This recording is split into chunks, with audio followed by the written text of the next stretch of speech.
Okay, so you know how much I love diving into these cold cases and mysteries, Mhm. and you sent me some stuff on the Tara Calico case, Yeah. and wow, this one has really haunted people for years. Oh, absolutely.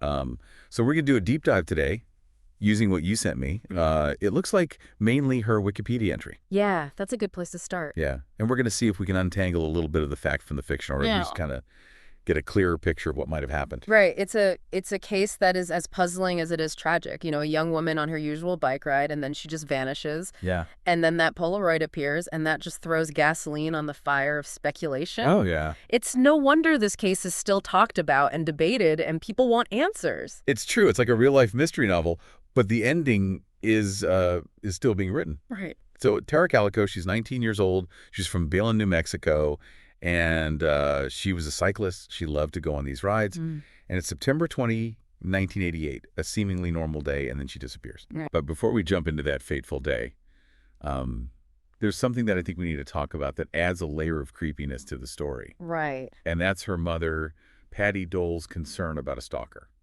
Yeah, before Tara's disappearance, Yeah. Dole had actually been riding along with her daughter and noticed a car following them a little too closely for comfort. Oh, wow. So you have to wonder, if someone had been watching Tara waiting for an opportunity, and this detail really does send shivers down your spine. Yeah, it's super unsettling. Okay.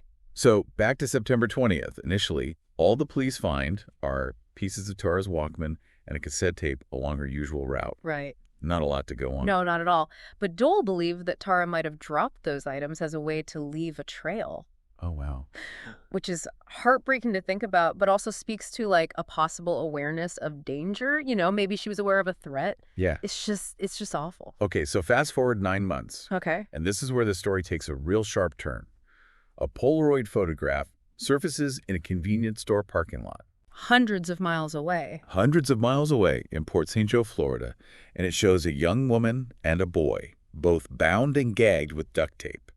And the woman in the photograph bears a striking resemblance to Tara, Yeah. even down to a scar on her leg that matches one that Tara had from a car accident. Oh, wow. So it's like, It's chillingly specific. yeah. Yeah. It just makes you wonder. And then lying next to her is a copy of My Sweet Audrina by V.C. Andrews, which was reportedly one of Tara's favorite books. I mean, you can't make this stuff up. It's almost too perfect, isn't it? Like it's something out of a Hollywood thriller. Yeah. But then you have the analysis of the Polaroid, Right. Scotland Yard, using the techniques that were available at the time, Mm-hmm. believed it was Tara, but the Los Alamos National Laboratory disagreed. Right. And the FBI, meanwhile, couldn't reach a conclusion.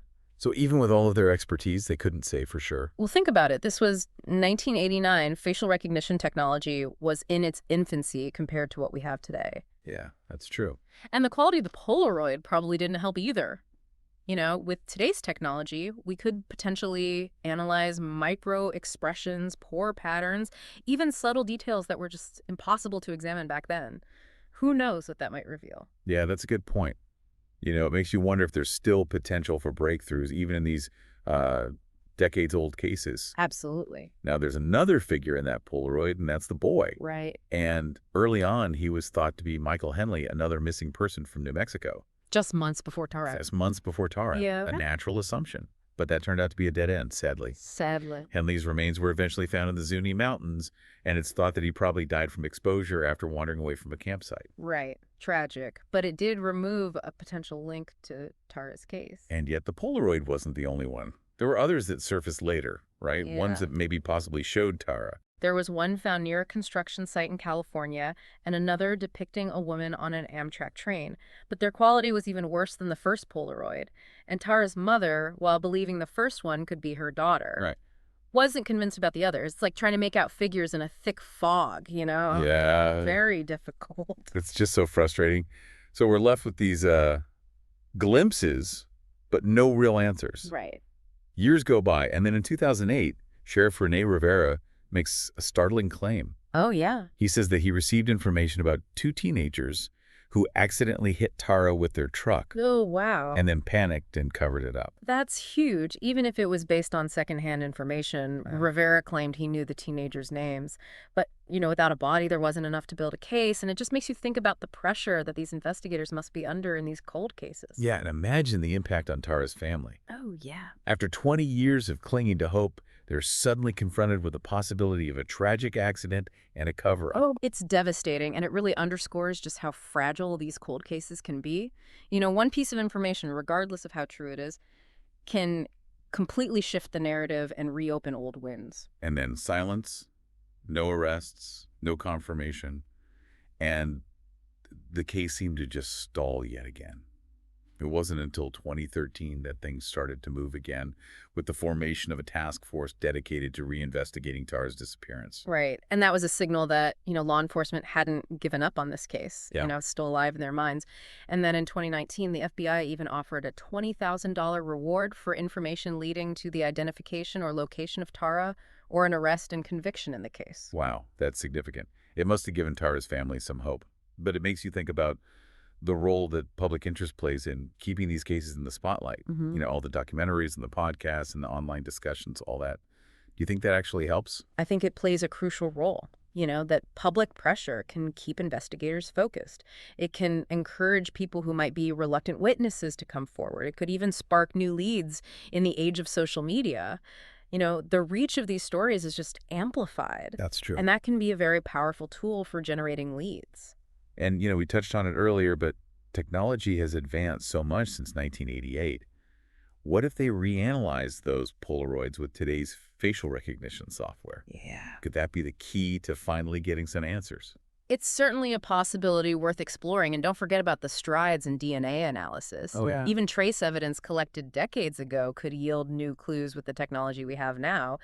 It's just a reminder that cold cases can heat up with the right combination of persistence, public interest, and technological advancements. That's a good point. So the story doesn't end there. In 2021, another twist emerges. Oh, boy. The Valencia County Sheriff's Office and the New Mexico State Police announced they have a new lead, enough to secure a sealed warrant for a private residence in Valencia County. Wow, a sealed warrant implies that they were onto something concrete, but the details were kept very secret. Yeah.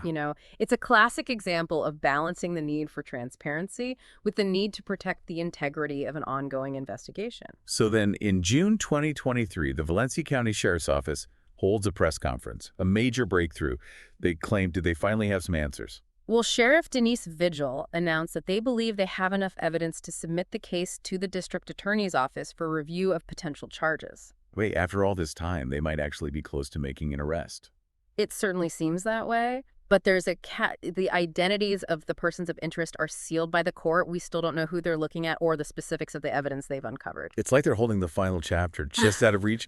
Exciting, but so frustrating. I can't even imagine how agonizing it must be for Tara's family to be this close to a resolution and yet still shrouded in mystery. It's the nature of complex investigations, especially those spanning decades. Patience is essential for both the investigators and the people looking for answers. And sometimes, to ensure a fair trial, some details have to remain confidential, even if it is frustrating to the people on the outside. I get it. It's just, you get so invested in a story like this, but what does this all mean? Right. What can we take away from all these twists and turns, all these years of searching for Tara Calico? I think the biggest takeaway is that even in the face of these seemingly insurmountable odds, the pursuit of truth never truly ends cases like Tara's. Remind us that hope, even in the smallest measure, can persist for decades. So where do we go from here? For those of you listening who are now completely engrossed in this mystery, can you delve deeper into the details? Well, you've already got a good starting point with what you sent me. Right. Tara's case has been covered extensively online, and you'll find articles, documentaries, forums, even entire social media groups that are dedicated to piecing together what happened. It's a rabbit hole, for sure. But it just shows how fascinated we are by these unsolved mysteries. It's like we just can't help but be drawn to these stories, trying to make sense of something that seems to not make sense. Yeah. And Tara's case, with its missing pieces and lingering questions, it offers a particularly compelling puzzle. It really does make you think Yeah. about the fragility of life and about the enduring power of hope and about the families that are left behind to deal with the unknown. Right. This case, it represents all the other unsolved disappearances out there. Hmm. So many families still searching for answers and just yearning for closure. Yeah, you've hit upon something incredibly important.